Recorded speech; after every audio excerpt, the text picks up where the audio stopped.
presented by Saran Films Hit.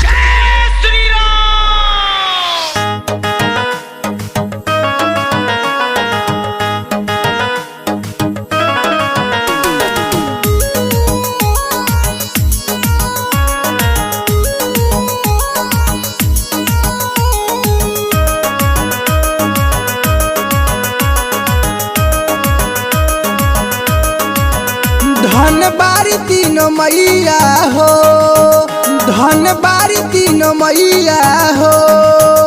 चल पूजे चरण भइल राम के जन्म, बाजे अवध में बधैया हो। चल पूजे चरण भइल राम के जन्म, बाजे आनंद बधैया हो। अइले चारों रघुरैया हो, अइले चारों रघुरैया हो। चल पूजे चरण भइल राम के जन्म, बाजे आनंद बधैया हो। चल पूजे चरण भइल राम के जन्म, बाजे अवध में बधैया हो।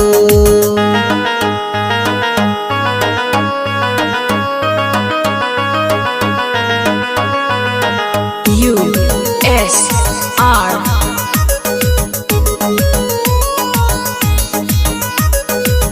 चैत मास खास पावन महीना, घरे घरे सोहर गवाला रोजीना।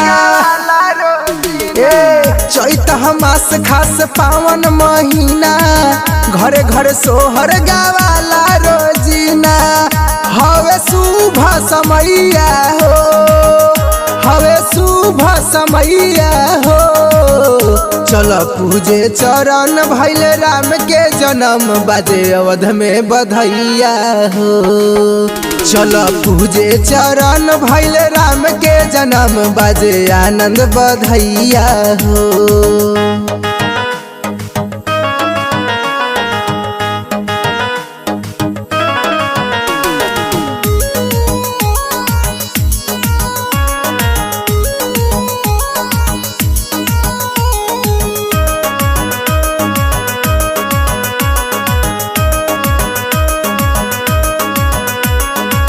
रानी लुटावतारी धन गहनवा, राजा दशरथ जी के पूरल सपनवा।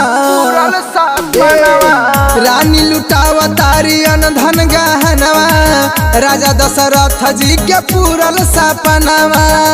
होला महल में बरैया हो, होला महल में बरैया हो।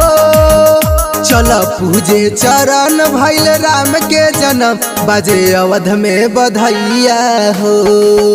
चल पूजे चरण भइल राम के जन्म, बाजे आनंद बधैया हो। Saran Films Hit.